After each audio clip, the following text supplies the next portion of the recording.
Hello everybody, welcome to Sure Shot Archery.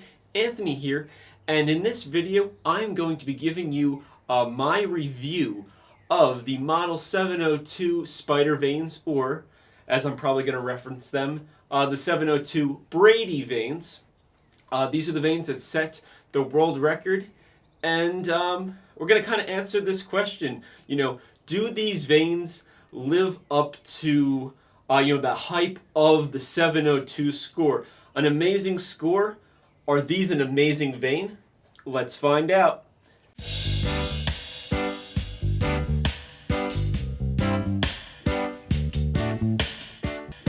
So first, we're going to go into the pros of these vanes. And these are basically characteristics or things that I noticed that really stand out in a positive light for this vane. And we're going to start off with price. I think these vanes are an excellent value. You get a lot of vanes per package at a pretty reasonable price.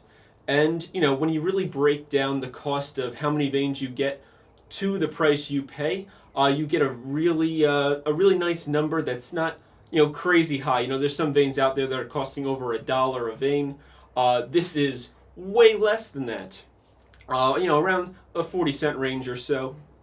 And this just makes these vanes, way more worthwhile just from the start, because you don't have to invest a ton of money into them to get them onto your arrows and get going.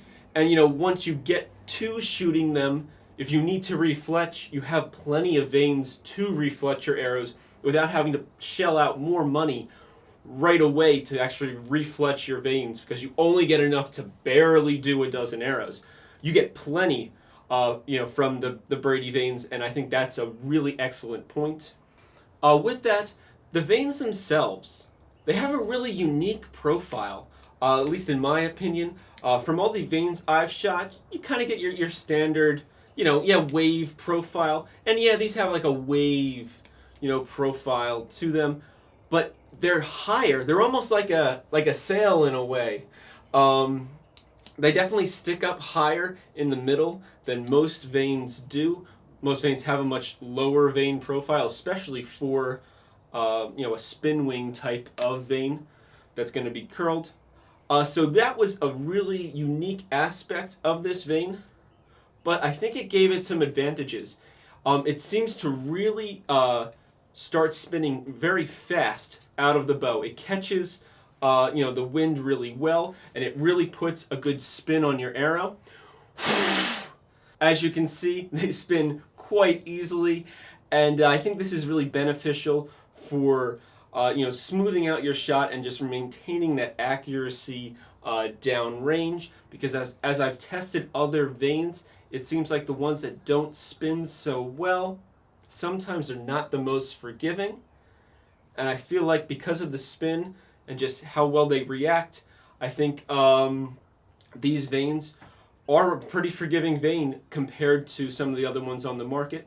So continuing on, because of the design, they spin well, which means they stabilize well, which also leads us into wind drift. Important things when you're shooting 70 meters, because if you have a light breeze but you find yourself aiming off into the the white rings so you can hit the center because your arrow drifts that bad, that's probably not the best thing to have, because it's very uncomfortable aiming at the very edge of the target. And it's definitely something you'd have to train, but if you can optimize your equipment so that you can aim off less, then that should be beneficial, especially during a tournament. So for these vanes here, I didn't really notice a major wind drift involved. I didn't find myself aiming off that much. I would compare it to aiming off with a spin wing. These vanes and spin wings seem to be fairly similar in the amount of aiming off I had to do. So if you, of course, are well versed in shooting spin wings, then these shouldn't really come to a big surprise to you. Of course, hopefully in the future we can find a way to do better tests to really quantify this. But to be honest, there was really no large amounts of wind drift. There wasn't like a, whoa, that arrow just got taken away. It was pretty much expected where they were going to land based on the wind that was, going left to right or whatever across my archery range. Now, after going through how well this vein stabilizes, we have to ask the question on, what happens if you damage them? Well, maybe not that one, but these two right here have certainly seen better days. They should have been replaced long ago, but I did not replace them because I wanted to see how thoroughly I could beat them, and they would still, guide the arrow down to the target. They would still stabilize the arrow, and it would still hit, fairly accurately on the target. Obviously, how I shoot it is going to play an effect, but there is some veins on the market where if you dent them or crease them, or if you're missing one, you can expect your vein or your arrow to completely miss the target, or you're going to be shooting somewhere in the black and white rings and completely off from where you were shooting previously. For the Brady veins, I'm pretty proud to say that you can basically be shooting with 2.5 or less veins, and you will still, put them in the target. And you'll still put them in the center of the target as long as, it is a good shot. Yes, they are probably a little, they're a little less forgiving than having a brand new vein like these two. But hey, if you're going to practice and you want to save money, you could, you shouldn't let them get this sad, but you could get away with having some sad looking veins, and you can still get a good, practice result, a good group result. You don't want your arrows to get too sloppy during practice because it's going to give you like a false idea on your performance here, because the two do correlate. If you shoot well here, the results down there should also look pretty good. But, if your arrows or equipment isn't up to snuff, then you could be getting false results where you feel like you're shooting good here, but you're getting terrible groups down there. I feel like this gives you a little more leeway so you can kind of stretch your money further, stretch your veins further, and then be able to pay for more archery stuff, gear, tournaments, things like that. With that, I want to get to our last pro, and that is the end tape that holds down the ends of these veins. This tape is amazing, amazing. This is the best end tape that I have used thus far. Out of all the videos I've made, all the veins I have tested, this is the best end tape I have used yet.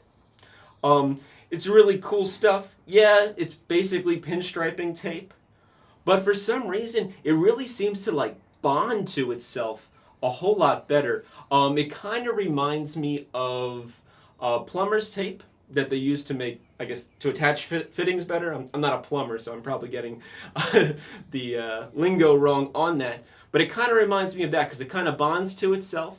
Except this stuff's sticky, and it just sticks so great to itself.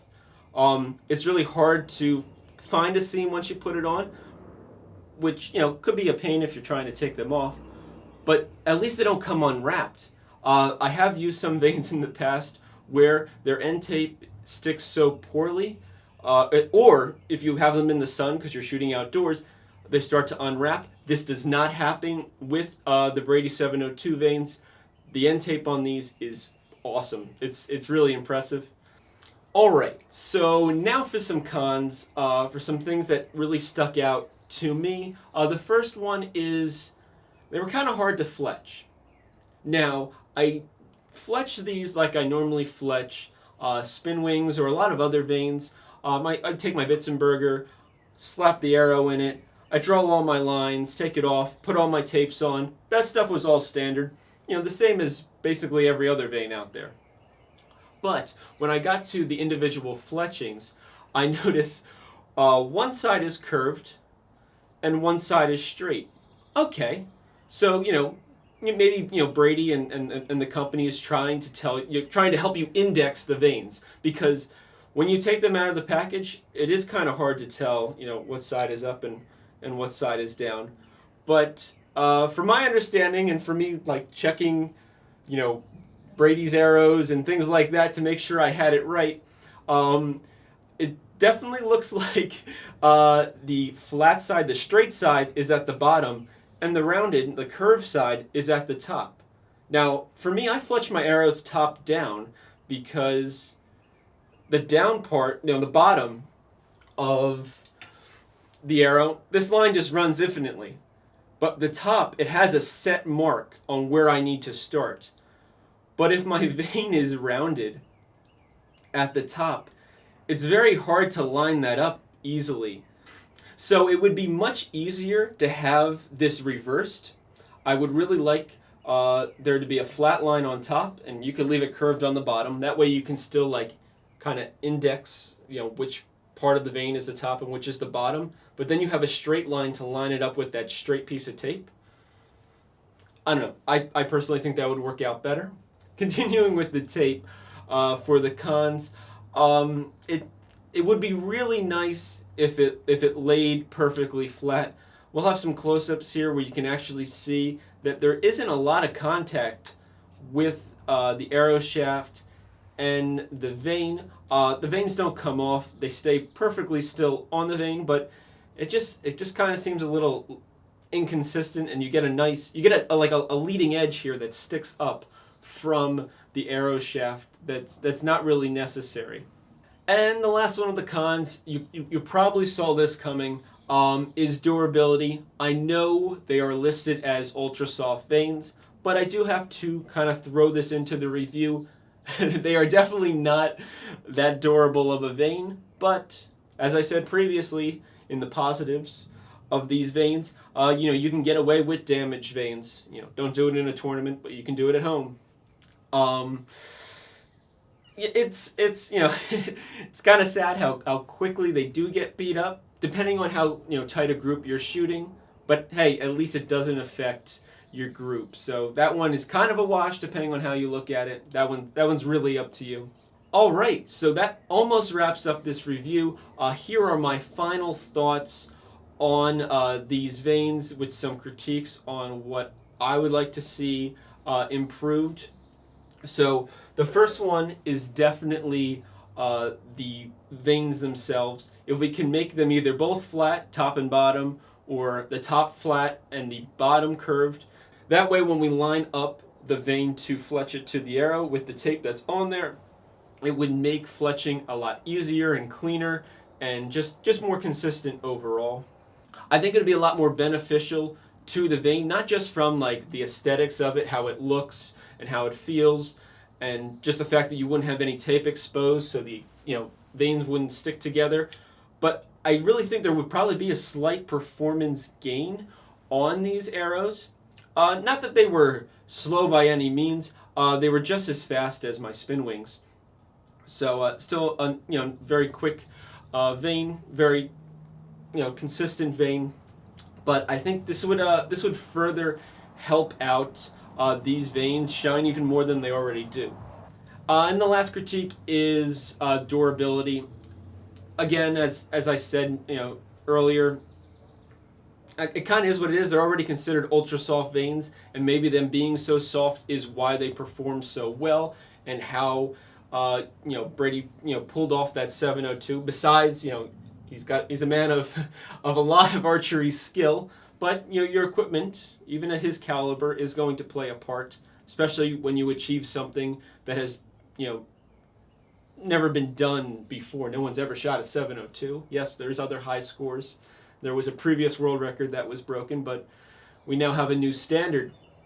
So with that, I feel like if spider veins, Brady veins, fix one of the two things, if they can get the vein to curl to the arrow, and they fix how you fletch it to the vein, where you have the straight on top so that they fletch easier, I honestly think this would be one of, if not the best vein on the market.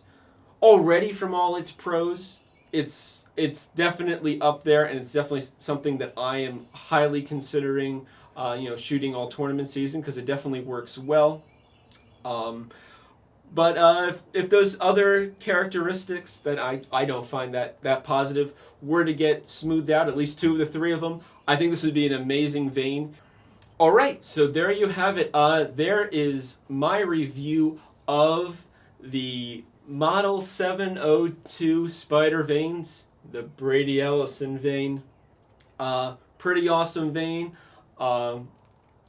Check it out in the links down below so you can hear from the manufacturer and things like that. Hopefully you like these videos. Definitely check out some of my other reviews and things like that.